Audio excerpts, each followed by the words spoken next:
Welcome to Canada's most irreverent talk show. This is the Andrew Lawton Show, brought to you by True North. Hello and welcome to you all. This is another edition of Canada's most irreverent talk show, 5:03 Eastern Time, 2:03 on the West Coast, 6:33 if you are one of our very boisterous viewers in Newfoundland and Labrador. I welcome you nonetheless. You know who you are.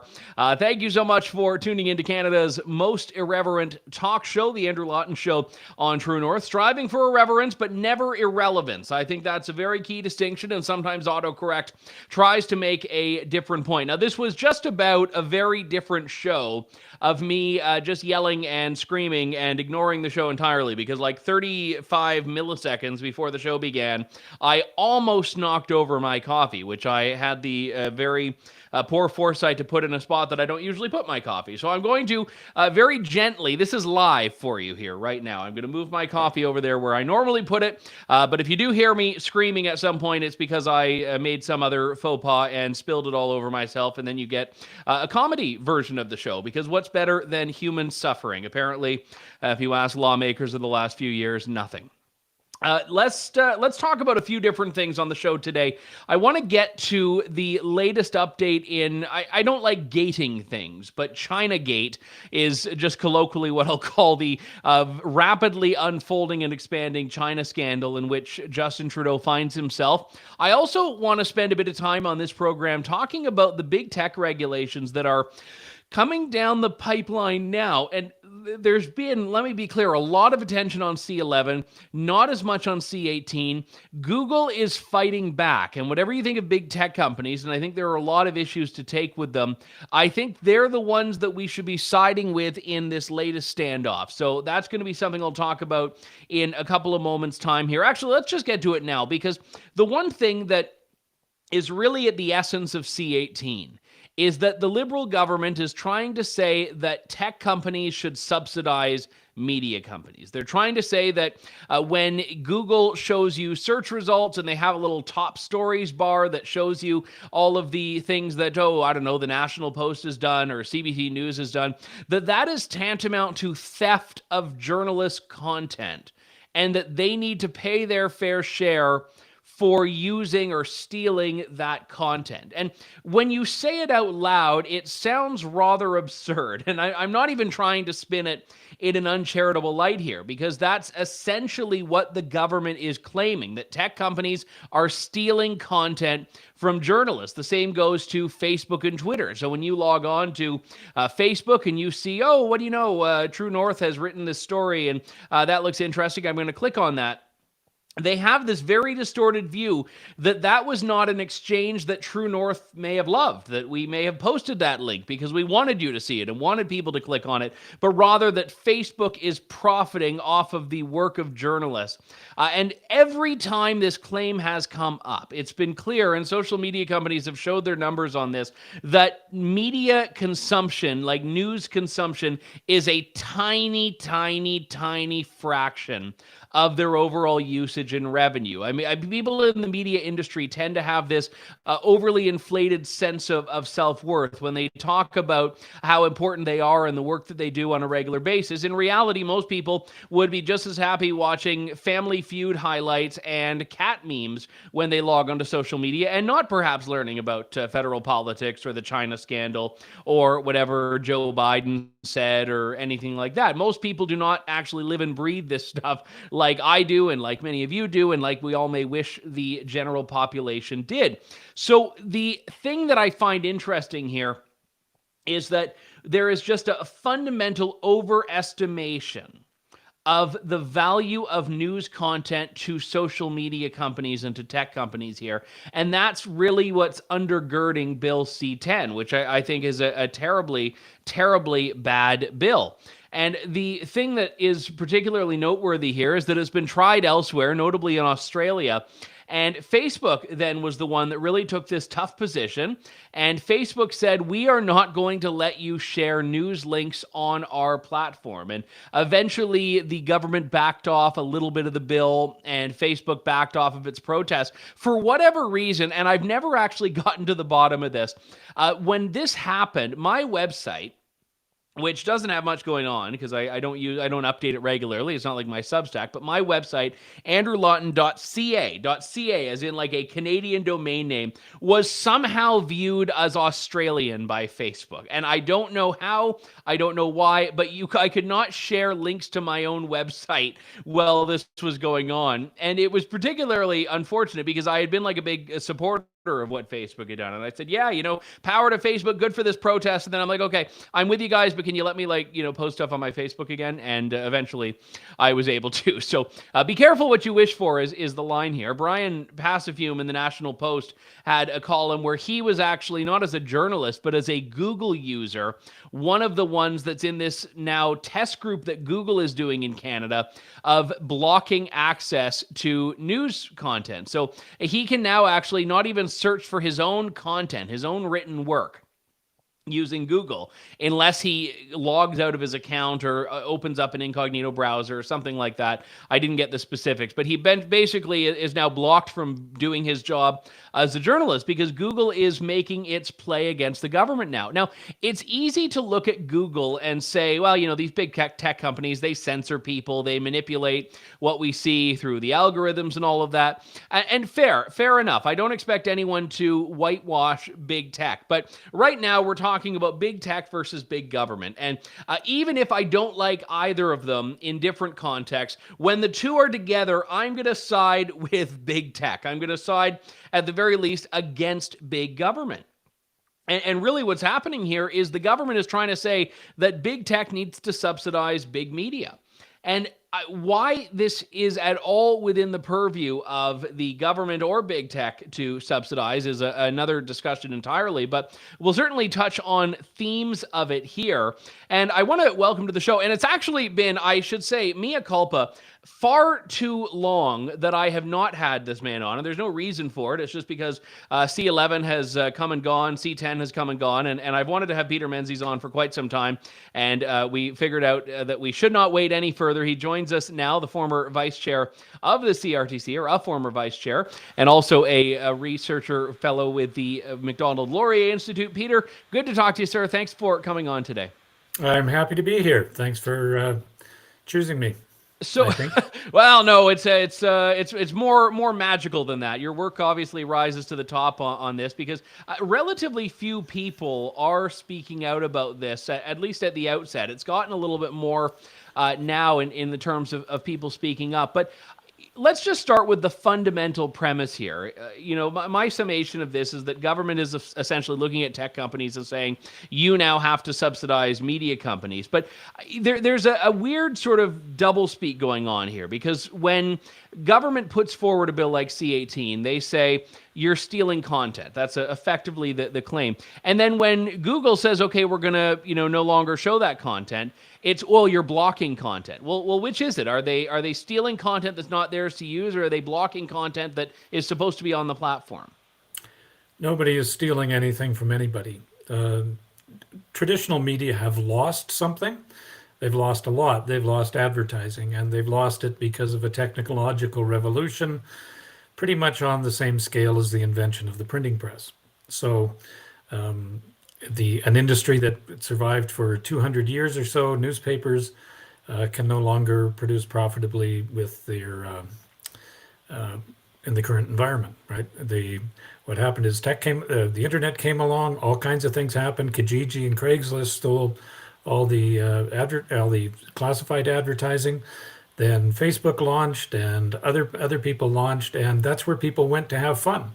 And advertisers will go where people's eyeballs are, and that's where people's eyeballs are. So traditional media lost a lot of advertising revenue, and basically they approached the government and said, we lost our advertising revenue. Somebody must have stolen it from us, right? And the government said, who has your advertising revenue? And they said, big tech. And they said, we'll go and get it back for you, right? Which is, this analogy is used a lot, but it's the one that works for people. It's like telling automobile companies that they have to subsidize horse and carriages, right? Something new has come along that is better. Now, that said, government may wish to declared journalism to be a public good of some kind and try to make some sort of arrangement and that sort of stuff. And tech companies, there are issues with them. They are big, they dominate things, and they may have too much market power for media to be able to get a fair deal. That's worth looking at. But in terms of anybody stealing something, nobody's stolen something. In terms of Google's experiments with what are we going to do if this bill passes, and basically what happened is if I typed Andrew Lawton into the search tool, a whole bunch of Andrew Lawtons would come up, but True North wouldn't, right? So no news links would associated with Andrew Lawton would show up. Your articles wouldn't show up and that sort of stuff. Your LinkedIn page might, if you have one, and that sort of stuff. But here's the solution for Brian Passafield. When I read his piece, I thought, use another search engine. Yeah. Right. Yeah, and he sort of gets to that point near the end of it, because he wasn't actually. I was hoping he would come out with this really kind of big political point, but he made more of a human point in his thing, which is that we become far too reliant on this. And I'm a Chrome user generally, but we all forget that there are other browsers out there. We forget there are other search engines out there, even if Google is now the verb that we use as a stand-in for to search in a search engine. Yeah, and it's a good reminder for that, because Google may have to go down that road. Right, and then a lot of it has to do with the structure of Bill C-18. Google did roughly the same sort of thing. It's not perfectly analogous, but it was a copyright legislation matter in Spain, and they did not link to news for 8 years in Spain. That issue just got resolved last summer after Spain made some adjustments to their, I believe it's their copyright laws. Czechia, which most of us know as the Czech Republic, recently lost the benefit of Google search as of December with a similar sort of dispute. So, if people are worried they're bluffing, maybe they are, maybe they aren't. But if the bill goes through as it is, they will probably have to make a decision, and some of that decision will be, well, if we get out of the news search business in Canada, how much business are we actually losing? How many users are we going to lose to Bing or other search engines? And that might not be a bad thing when you think about it. I mean, Google's got about close to 90% of the market. If they stop doing something that caused somebody else to get a little bit more of the market, that might be a good thing. Apple's working on a search tool, so it's not the end of the world. When you bring up Google, it's odd that I instinctively put it in a somewhat different category, and not wrongfully. I mean, it's a private corporation. They offer products. People use those products and so on, and I use many of them myself. Facebook and Twitter, though, are more... We define Facebook and Twitter more as being user-generated. I post, you read, you post, I read, and so on. Google, we almost view as something that is a public good. And for example, a Gmail address, which most people have, or many people have, or some variation of it, you don't own that. Someone could theoretically at any time say you don't get to have your email address anymore and shut it off, and you would have very little recourse. But it is still, at the end of the day, a private company and not a public good. And it's right now, despite how powerful and wealthy it is, being forced to do something that the government wants to do, which is subsidize Canadian news media. Yeah, well, I mean, it's a private company, publicly traded, right? It has shareholders. Mm-hmm. It will behave. They are rational people running, and they will behave rationally and in the best interest of their shareholders. This bill, the way it's written, with there's no cap on it, right? There's no height on it. If somebody could probably go to Google and said, "Hey, this will cost you $100 million," they might go, do a little math, okay, right? There's no more, right? $100 million and we're done, right? They might do that, but the problem with Bill C-18 is there's no limit, right?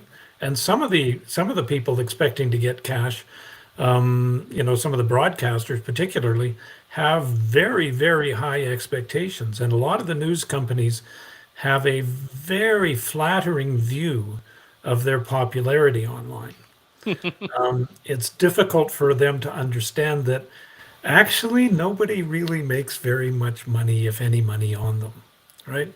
I bet you could probably get one of those companies, Facebook or Google, to give 100% of the money they make, either from the data that they gather from the postings, or from any advertising that they generate themselves, because all they do is send people to the company's webpage, right? If the National Post posts something on Facebook, people click on that link and they go to the National Post page, right? So, but they could probably give them 100% of the money there. And if the government is really the government can do a couple of things. It can come up with some sort of reasonable accommodation for this, right? If nobody that I've read in the big tech side is saying, no way are we going to do something. They seem to recognize that they've got some reputation management to do here.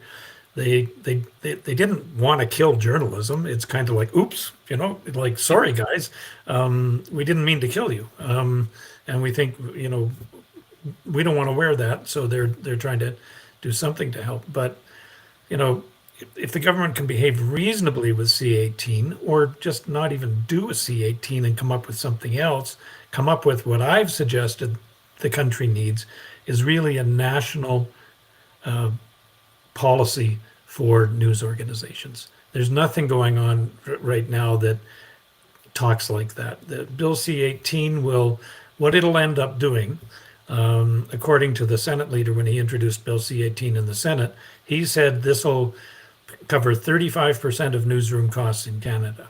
Okay, so great. What do we get out of that? We get a news industry that has 35% of its newsroom costs dependent on offshore monster tech companies, right?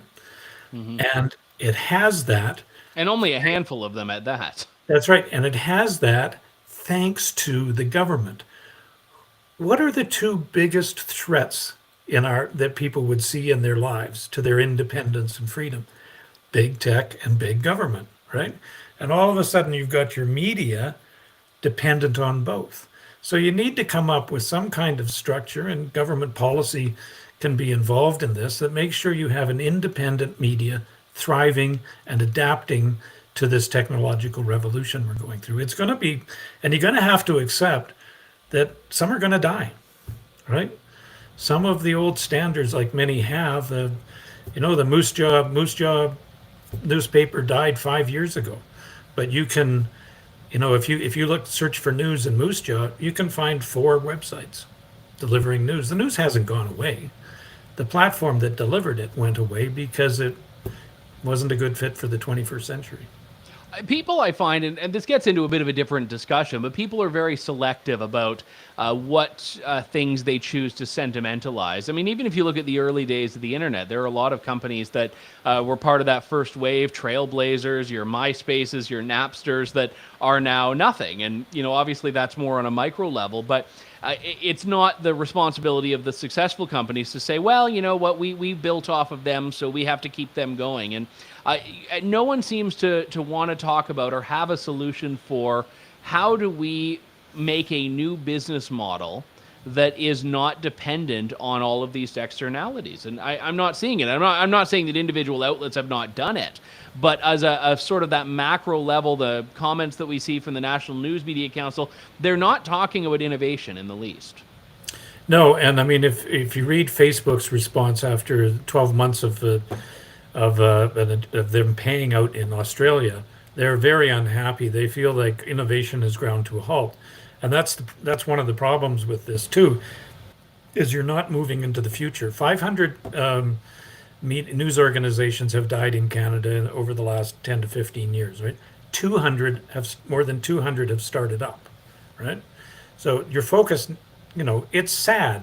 Don't get me wrong. I was a newspaper man for 30 years, right? It's sad when these old things die. They were wonderful in their day, but all things must pass, right? So your focus should be on the next thing, not the last thing. And if you start passing legislation to prop up failed business models that never will succeed in a new tech environment, you're doing it, you're causing harm to the new guys who are trying to start off, to the innovators. And that's what we need, is ingenuity and innovation to build new ways of doing things and platforms to create news. Because there's not a lot of shortage of news. There's because of the internet, we can access news from all over the place. There's a shortage of local news, the old weekly newspaper that we used to have. But, a lot of those places too, they have radio stations that now have websites where you can go, when you want to go and find out your local news and that sort of stuff. And maybe entrepreneurs will start up. I mean, I know of some small towns where some of them are pretty cheesy, but there's still a way to get the news out, for things around. But that's what the government should be focused on. As for if it's worried about search engines, if the government's that concerned and it sees it as a public good, why doesn't the government start one? Oh gosh, that I everything else they do is like the reverse Midas touch. So I don't know if we'd want to use the search.gc.ca, but stranger things have happened. Peter Menzies, always a pleasure to read your commentary. Thanks for coming on today. Thanks very much, Andrew. You have a great time. All right, yourself as well, Peter Menzies. You can catch up with him at the Macdonald-Laurier Institute, and he tends to pop up in many other venues as well. I'm going to talk about this a little bit more. I mean, just to put a bow on it, and not a nice-looking bow by any stretch, there's a wholesale assault on internet freedom right now that this government is responsible for. And you can combine Bill C-18 with Bill C-11 with the former Bill C-36, which will be at some point coming back. And I think there's a private member's bill from, believe it or not, I think it's from Kevin Vuong, that tries to do what C-36 was going to do. And that's the one that talks about online hate speech and forcing social media companies to take things down and all of that. And all of these things the government is saying are about modernizing. But it's very peculiar, perhaps not actually, but it's very noteworthy that government views modernization as centralization. The government views increasing its own control, its own authority, expanding its authority is part and parcel of modernizing. And I don't think modernization needs to be that, and I don't think it should be that. Certainly when we're talking about the internet, which was created to be a decentralized, more grassroots, and if I can say it, populist access to information that did not have to be streamlined. To use Pierre Poilievre's old line about the gatekeepers, why are we gatekeeping the internet even more than it already is? So we'll talk about that more as it comes, but I'm decreasingly I'm never really optimistic about this, but I'm an increasingly pessimist on this. I mentioned Pierre Poilievre just there. I said I was going to get into this yesterday, and then I sort of ran out of time, so didn't get into it here. And I don't have a lot to say because it's now almost a week old. But what happened last week was Christine Anderson, the German member of the European Parliament, was doing a tour of Canada. By all accounts, she was selling out at every venue she went to in Alberta and Ontario, even in Quebec. And the meetings she had at some point along the tour involved three Conservative members of Parliament: Colin Carey, Leslyn Lewis, and Dean Allison. I've spoken to all three of them. I don't know Colin Carey as well, but I've had Leslyn Lewis on the show a number of times. I've followed and tweeted back and forth with Dean Allison. And all three of them have been fairly outspoken on COVID mandates, certainly Leslyn Lewis. So Christine Anderson, who rose to fame for her rejection of Justin Trudeau's heavy-handed crackdown on the truckers, is obviously going to want to sit down with members of Parliament, fellow legislators that have a similar, if not identical, outlook as she does on this issue. Now, this is deliberately a charitable interpretation of events. And I'm going to talk about it this way, and then I'm going to flip to the less charitable side, and you can decide where you land on this. But I don't think, and I could be wrong, that Christine Anderson knew every single view that Leslyn Lewis held when they sat down for that lunch. I don't think that Christine Anderson knew every single view that Dean Allison had, that Colin Carey had. I think there was an opportunity for these two people that knew they were on the same side on COVID mandates to sit down Now, when I interviewed Christine Anderson on this show a few weeks ago, I did not know huge amounts of information about her. I knew those viral clips that were shared online, such as her rebuking Justin Trudeau in Brussels. I had done my own research after we booked the interview and saw some of these claims that, the AfD, her party in Germany, was called an extremist group by the German government. I looked into it, and I saw in my preliminary research no evidence that she was racist, Islamophobic, or anti-Semitic. Now, I have still seen no evidence that Christine Anderson is racist, Islamophobic, or anti-Semitic. And the claim by Pierre Poilievre in that statement that was first reported by Brian Lilley that she was and that she never should have come to Canada is capitulating to the left. It's absolutely capitulating to the left. It feeds into the attacks that people are making about the Conservatives and was unaccompanied by anything resembling evidence. Now, before I go any further, there are some people that are saying, oh, but that wasn't Pierre Poilievre, it was a staffer. Okay, let's pause here. This is the way political communications works. You rarely text. In fact, you never just text the leader on their personal phone. You go through spokespeople who will give statements, which are oftentimes for attribution to themselves and oftentimes are for attribution to the politician for which that staffer works. Now, in this particular case, I don't know if Pierre Poilievre wrote the statement himself. I don't know if someone else wrote it and he saw it and approved it. But by Brian Lilley's reporting and other outlets reporting, it was for attribution to Pierre Poilievre. So if it wasn't him who said it, someone should be fired in his office, and he himself should be coming out and clarifying. But I don't think that's the case. His deputy leader, Melissa Lantsman, has tweeted out a screenshot of the statement herself. And again, I am not going to endorse 100% of what Christine Anderson has said and done because I don't know 100% of what she's said and done. But the idea that we think accepting these premises, which are often putting people in the least charitable light in bad faith, will ever help Conservatives. If we think that's going to happen, you are so sorely mistaken.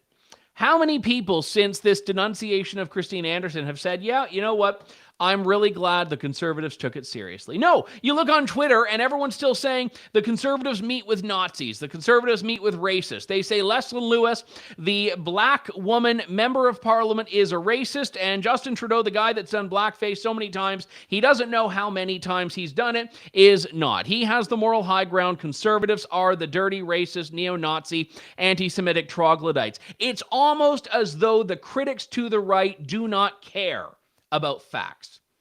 It's almost as though they do not care about reality because they do not live in reality. Conservatives are never going to get a pass. Conservatives are never going to have their honest, good faith explanation of things accepted because you cannot prove to someone that you are not a racist, Nazi, homophobe, Islamophobe when they believe you are.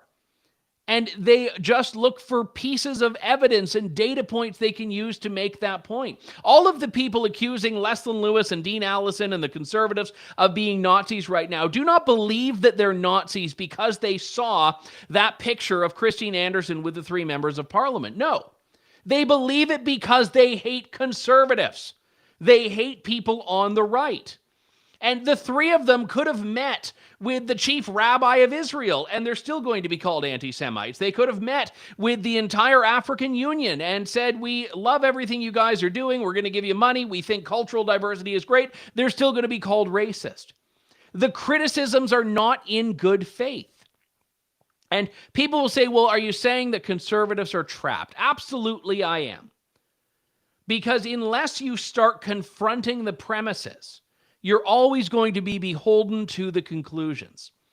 The premises are that Christine Anderson is a racist Nazi, therefore by meeting with her, yes, it's absolutely terrible that the Conservatives did that. So you have to challenge the premise. You either say, well, hang on, we didn't meet with her. Well, that's not true, they did. You say, hang on, she's not a Nazi, which I don't believe there's any evidence saying she is a Nazi. And you can also say, hold on, We should be meeting with all kinds of people. Why are you telling us that we shouldn't meet with people that have raised issues? And isn't it coincidental that a woman who embarrassed Justin Trudeau on the world stage is the one who's getting denounced and condemned by Justin Trudeau for having the audacity, the temerity to sit down with a few Conservative members of Parliament?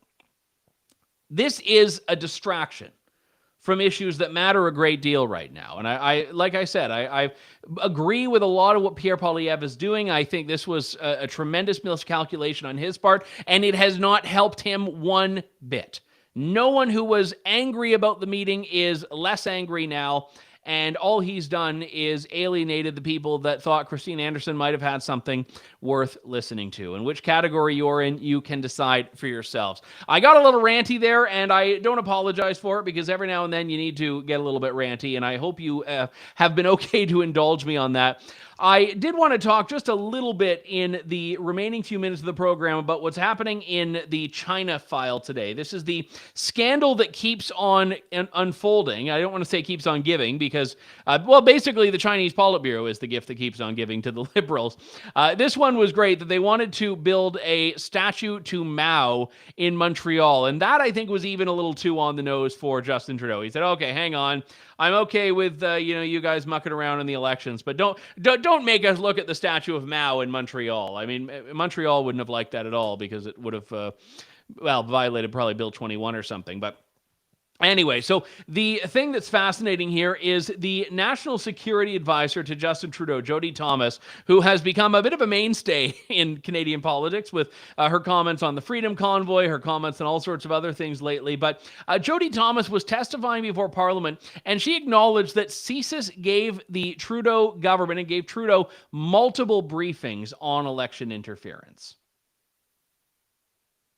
How many times was the Prime Minister briefed about Beijing's interference in the 2019 and 2021 elections? The Prime Minister would have been briefed on foreign interference in the elections multiple times between 2019 and 2021 and 2022. We will endeavor to get you those dates. So you will undertake to provide the dates and the agencies and those involved in briefing the Prime Minister? We will endeavor to get the dates for you. Every instance that he was briefed in respect of Beijing's election interference. I will do my best. But again, I was not in this job at the time. Okay, so that's fairly specific. She's saying, I'm going to need to get the dates to you, and we'll, send those over by fax, at the earliest convenience, maybe, 2037. But yeah, multiple briefings Justin Trudeau got on election interference. Now, this struck me as a little odd at first, because I recall Justin Trudeau denying he was given any such briefings. There was this comment in the House of Commons not that long ago. The question is, has he been briefed since November 7th about whether or not a foreign power funneled money to Canadian federal candidates? Yes or no? The Right Honourable Prime Minister. Mr. Speaker, as I have said a number of times in this House, to this moment, I have not, in all the briefings I've received, there has never been information around candidates receiving money from China in the 2011 election, in the 2019 election, or in the 2021 elections. We have independent public servants who are engaged to oversee the integrity of the elections. They confirm the elections did complete themselves with full integrity. Ooh, well, that's a little bit clever. Also, a very specific answer. He said something very similar at this press conference as well, which I believe was in November, if memory serves. Our government has always taken very seriously the responsibility of protecting Canadians, of working with our security agencies to do everything we can to keep Canadians and our institutions safe against foreign interference. I have asked my officials to examine these media reports and give all the possible answers, everything they can, to the parliamentary committee that's looking into this. But let me be clear. I do not have any information, nor have I been briefed, on any federal candidates receiving any money from China. Again, an oddly specific answer. I have never been briefed on candidates receiving money from China. He's not saying I've never been briefed on interference, although in context of the questions, that was how it took his answers at the time. He said, no one's ever briefed me on that one specific thing. So it would strike me that there's a little bit of wordplay there, and that odd that CSIS and all of its many briefings, its multiple briefings, I didn't mention that, yeah, there were some financial resources going towards candidates here. I wonder if he was briefed on the donation to the Trudeau Foundation. So far, he has not answered that. So I asked in the title of the show yesterday if this would be the end of Trudeau, and I cautioned that we have had political career-ending scandals from this government, like the Agacon Island vacation, like the SNC Lavalin scandal, like the We Charity scandal, and all of them have proven to have reduced Trudeau's exterior, not to the shine of blackface, but to a hard, non-stick Teflon coating. So I don't believe we should say at face value that this would be any different. In fact, the NDP would probably love to have a tight relationship with China, although even they are coming out right now and saying we need a public inquiry, maybe because they know a public inquiry is going to take years. It's going to release an ambiguous report, and they will still be able to keep the supply and confidence agreement. You're not allowed to call it a coalition government. This supply and confidence agreement going until the next election would be anyway. So I wouldn't even hold out too much optimism that even the NDP is ready to get serious with the Liberals on this. More of this in the days and weeks ahead. You can catch all of that at True North, tnc.news. And if you are minded to support the work that we do, which, as you heard from Peter Menzies, we've got to get some innovation in the media sector. So True North is trying to do that. We are not supported by government. We are supported by people that believe in the work we do. So if you count yourself in that group and are able to share a few bucks a month, or even as a one-off, you can head on over to donate.tnc.news. That does it for me today. Back in just a couple days' time with more. This is True North and the Andrew Lawton Show. Thank you, God bless, and good day to you all. Thanks for listening to the Andrew Lawton Show. Support the program by donating to True North at www.tnc.news.